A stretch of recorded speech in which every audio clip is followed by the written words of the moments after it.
tonight. Party leaders hone in on battlegrounds and undecided voters as we get closer to Election Day. Also, layoffs are coming for a Saskatoon company following changes to who recycles scrap tires in our province. Plus, a Regina haunted house is turning frights into funds for charity. This is CBC Saskatchewan News.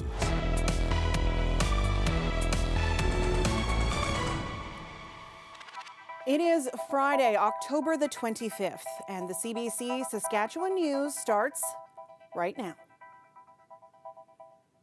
Good evening, and thanks for joining us. The election campaign is in its final stretch, and today, both the Sask Party and the NDP held rallies in Regina. Shlok Talati has more. Surrounded by supporters, NDP leader Carla Beck and Sask Party leader Scott Moe are not letting up. Beck was flanked by trades workers and members of Unifor. She emphasized the party's plan to hire local in an attempt to lure undecided voters. Saskatchewan people are looking for change. They're looking for a government that is going to put them and their families, their communities, their priorities first. To all of those who wonder, can it be done? Yes, we can win this election. We're bringing it home, and we're going to make sure that Saskatchewan people get the government that they deserve. Moe, on the other hand, introduced more than a dozen party candidates from the Regina area. He pushed for first-time voters to compare party promises and vote for the party they believe will be the best for the province. Last stretch of the campaign is literally these candidates, other candidates in the 61 constituencies that we have across the province, getting out on the doorsteps, talking to identified Saskatchewan party supporters, and encouraging them to go out to the advance poll today, the advance poll Saturday, or getting out on Monday, and supporting the bright future that we all know, want, and love, and the bright future that is the plan of the Saskatchewan Party. Former Sask Party MLA Randy Weeks also officially endorsed the NDP in Saskatoon. Moe says he has no reaction to that endorsement. And like his rival Carla Beck, he says he's confident with what he's been hearing from people who have already voted in the advance polls. Shlok Talati, CBC News, Regina. Now, as Carla Beck tries to gain momentum in the next couple days, she's trying to achieve something that many others before her have failed to do. As a leader, to form a new Saskatchewan government led by the NDP. Sarah Onyango has a look back. Saskatchewan deserves better. I'm Carla Beck. Carla Beck's campaign video is metaphorically on point. She's swinging for the fence and trying not to strike out. But let's face it, the NDP leaders haven't been good on the bat lately, not like the old days. The party, as CCF and then NDP, held power for most of 6 decades, between 1944 and 2007, losing power just 3 times. And over that 6-decade stretch, the NDP only had 5 leaders: Tommy Douglas, Woodrow Lloyd, Alan Blakeney, Roy Romano, and Lorne Calvert. But then, a revolving door, Calvert, a former United Church minister, took over from Romano in 2001 under less than ideal conditions. The NDP eked out a narrow victory in 2003 with 30 seats, but the Saskatchewan Party was gaining momentum. So how's it going?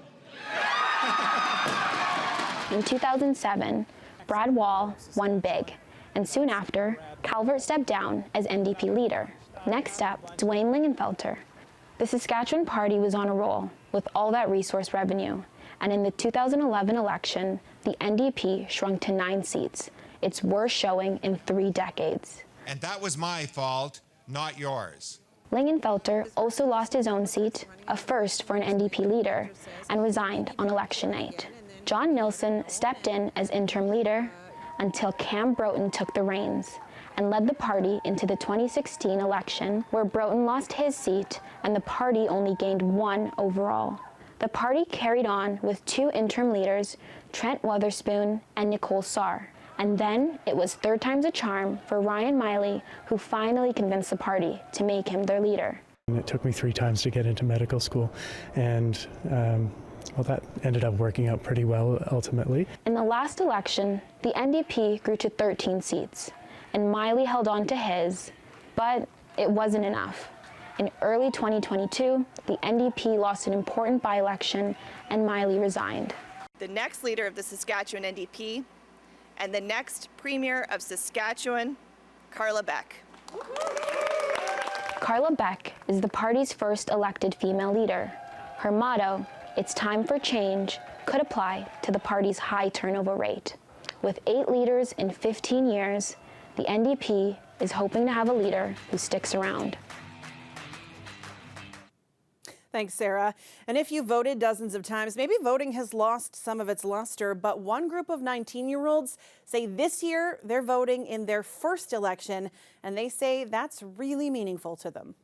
Voting for the first time felt very powerful to me because in the past, like I said, I haven't been able to get my voice out there, and I've heard everywhere that your vote counts. So going to get my vote out there, I felt like it counted, and I was able to finally make the impact on society that I've always wanted to make. I've been following politics for a long time. I've been very involved before I was able to vote.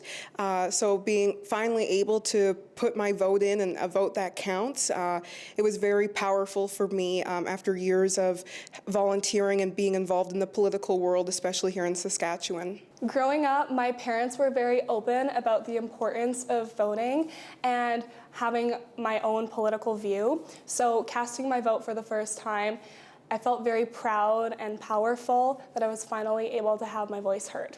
Being able to vote means an opportunity to decide the future, and I really feel that both the future state of our economy and climate change are very important to the future of our country.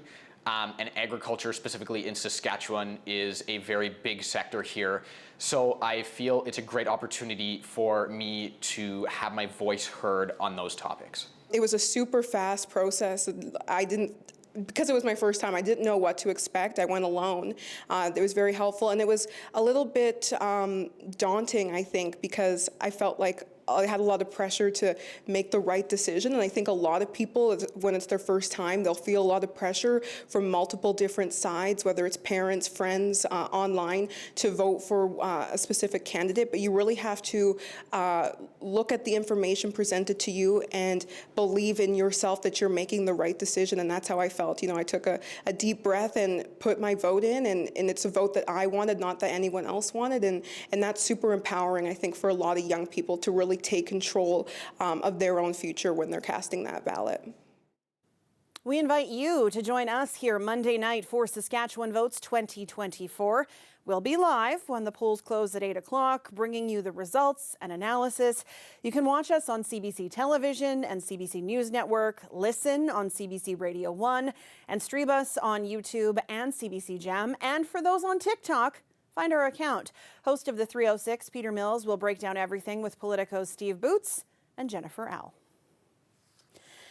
A Saskatoon tire shredding company will lay off 79 employees as of December 2nd. This comes after Tire Stewardship of Saskatchewan, or TSS, awarded tire recycling rights to a California-based company. TSS is a nonprofit organization overseen by the Ministry of Environment. The American company now collects all scrap tires in Saskatchewan and sends the product out of province. That forced Saskatoon's Surecom Industries to shut down its processing plant in May of last year. The company used to have nearly 140 staff, and now Surecom has less than 24 employees. The CEO blames TSS.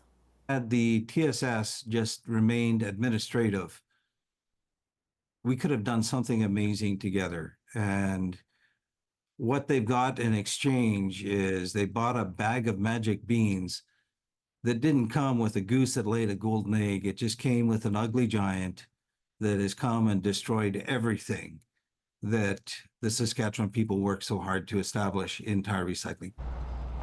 Olson says he thinks the government can get more involved, but chooses not to. Scott Moe says the government's job is to set up the regulatory body, and its board is to make the decisions. U.S. President Joe Biden issued an apology today for boarding schools in the United States that Native Americans were forced to attend. They operated for 150 years, ending in the 1960s. But the federal government has never formally apologized for what happened until today. I formally apologize. The program's stated policy was assimilation. A U.S. Interior Department investigation has documented the deaths of almost 1,000 children. What a gorgeous day on the South Saskatchewan River in Saskatoon. It may look calm here, but there were some breezy moments today in the Bridge City. We are in for a pretty nice weekend in Saskatchewan. It is really hard to believe that this is the end of October. Ethan Williams will have your forecast for you after the break. Stay with us.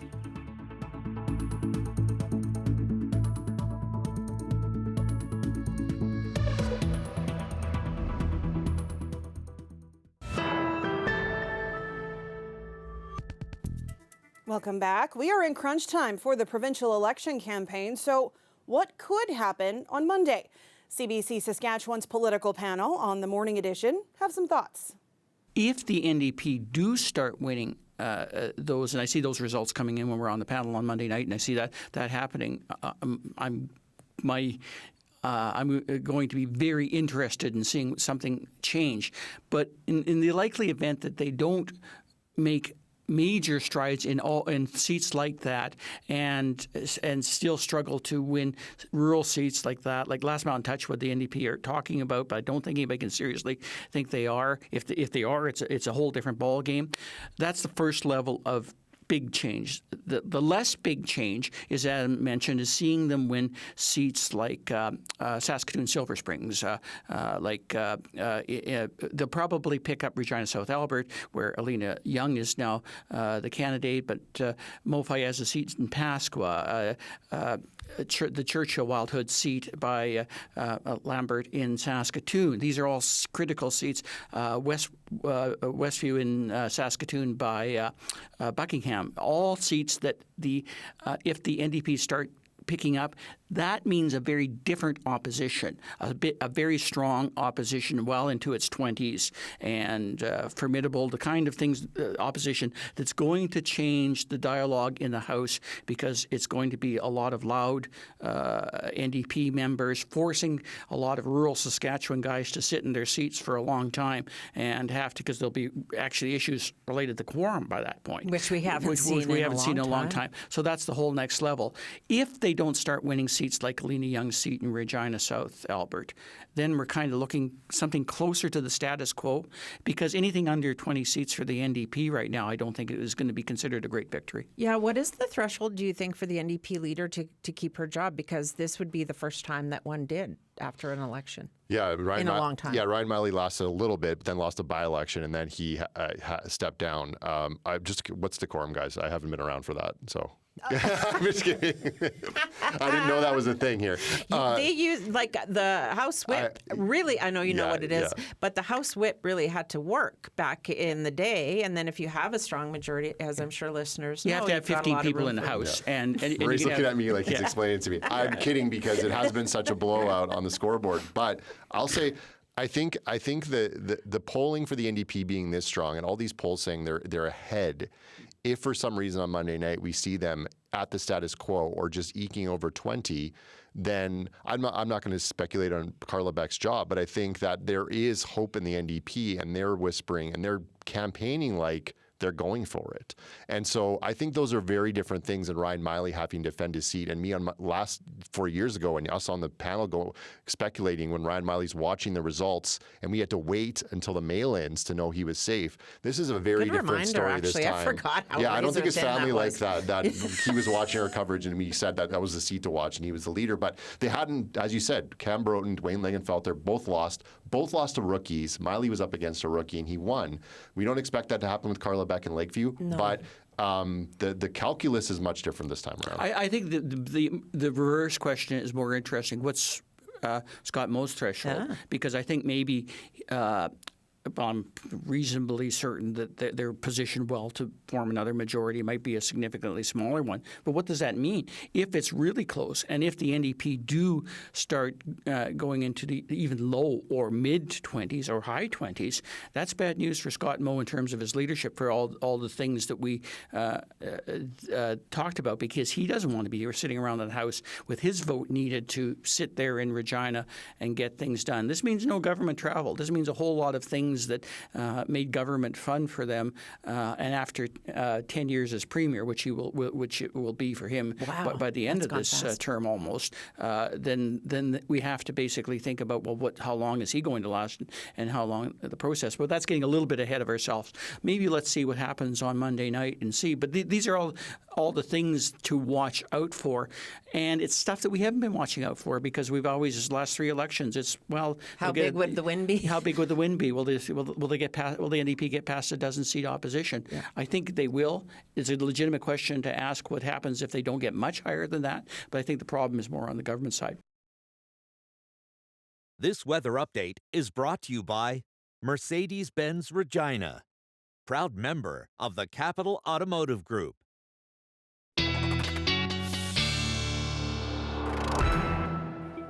And our weather specialist, Ethan Williams, joins me now. It's going to be some nice voting weather for people who maybe haven't done so yet. Yeah, this weekend going to be a perfect opportunity for that. And if you've already voted and you just want to get outside and enjoy a beautiful weekend here into late October, I think it's definitely going to be one of those weekends that'll be quite nice. Even today, into northern Saskatchewan, yeah, this is a bit slightly below seasonal, but again, still nice. You're hanging back behind a cold front up north, but these temperatures through south and central, gorgeous for this time of year. Double digits. We're lucky if we get those heading into this part of the month, and we will take every day that we can get of those temperatures for sure. Now, in terms of the skies, well, things a bit changeable. Again, I think this weekend things are fairly quiet for the most part. We'll see a little bit of cloud cover beginning to move in overnight through south and central. That'll keep some areas a little bit warmer tonight. We won't drop so far back below the freezing mark. For a lot of southern locations, we clear out tomorrow. Still a little bit of cloud hanging back, maybe a sun-cloud mix for central regions tomorrow. Then comes Sunday, a sun-cloud mix for the southern half of the province, but we're watching this low-pressure system out in Alberta because it's going to start to move in, makes it cloudy for Sunday for northern Saskatchewan, and we'll start to see in the afternoon some bits of moisture beginning to move into western sections. That could change over from rain into freezing rain as we get later into the day on Sunday. And then as we get into early Monday morning, I think with temperatures dropping, we will see this change over to snow. Central parts of the province, especially along the northern grain belt and perhaps even into the Churchill region. And it looks like this will mostly be falling as rain primarily for you folks, and I don't think we're looking for too significant accumulation. But then the snow begins moving through on Monday. I think it's out of here by Tuesday. Rainfall totals, if this falls as rain, I think through the Churchill region, this is pretty accurate. I think through northern Saskatchewan, it's mostly going to be falling as snow. And again, kind of showing a worst case scenario model here with amounts between 5 and 10 centimeters. Some of that snow from last week has stuck around, so we could see that again this time, and some of that could still be melting on contact as it has been a little bit warmer than normal lately. I think a couple of breezy days here, but you notice those winds shifting from the south, so that means that we're getting that nice warm southerly air flowing in, and it also helps that we have this nice ridge in the jet stream, which is going to remain with us through the weekend. That breaks down as that next low pressure system starts to move in. So here's what it means for the forecast for Regina. A gorgeous weekend here with temperatures into the mid-teens. Again, a bit breezy here and there. I think for the Rider game, we're looking quite nice. And even Halloween, well, I don't think you'll need the parkas underneath the costumes this year. For Saskatoon, again, we're looking at a couple of nice days here. Monday, I think you could catch maybe some rain showers from that system, but then you're very quickly clearing out. Thursday's our next best shot at moisture before we drop down into single-digit temperatures. But overall, forecast not looking too bad, Sam. All right. Thanks, Ethan. You're welcome. For service and devotion, you would think that I would deserve a fair promotion. Well, that's a classic from Dolly Parton, who's set to receive the Peace Through Music Award tonight in Los Angeles. It goes to a musician who promotes peace and global understanding. Dolly is well known for her philanthropy, recently donating $1 million toward recovery relief after Hurricane Helene. We'll be back after the break. Dreams he'll never take away. In the same boat with a lot of your friends, waiting for the day your ship will come in and the tide's gonna turn and it's all gonna roll your way.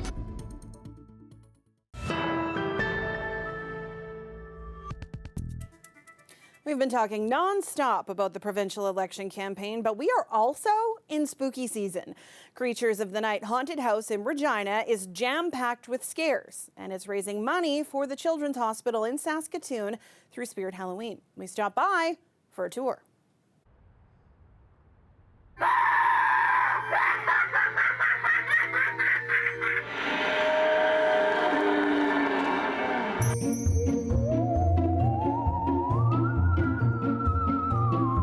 First year there was very, very minimal. We didn't even have any of the 12-foot skeletons. We had a few animatronics. We had mostly live actors. You kind of collect here and there. Anyone who has a haunt, you know it's kind of an obsession, and anytime you see something, you just got to buy it. Garage sales, a lot of garage sales. We wanted to be able to just do something to make children smile and help towards a good cause. This time we donated all our funds to the Children's Hospital in Saskatoon. I run a home daycare, so kids are like just putting smiles on people's faces. Even adults like to hear them laughing and coming out, like some of them laughing but in tears, or the reactions that you hear and you see from people and just getting the positive feedback and just basically people enjoying themselves is the most important.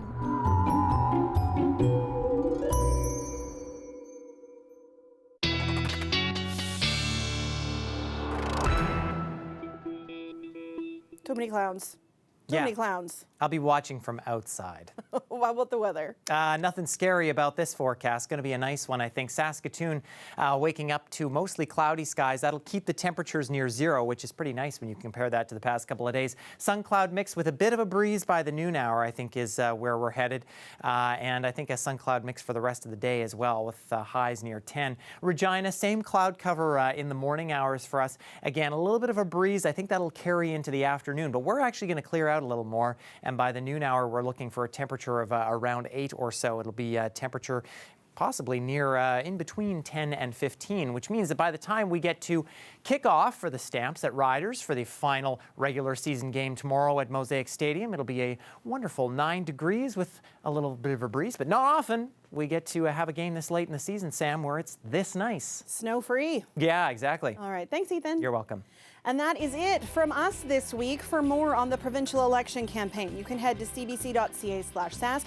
We are back here for Election Day, Monday, October 28th, and we invite you to join us here for results and analysis when the polls close. Thank you so much for watching. Have a lovely weekend, and please go vote.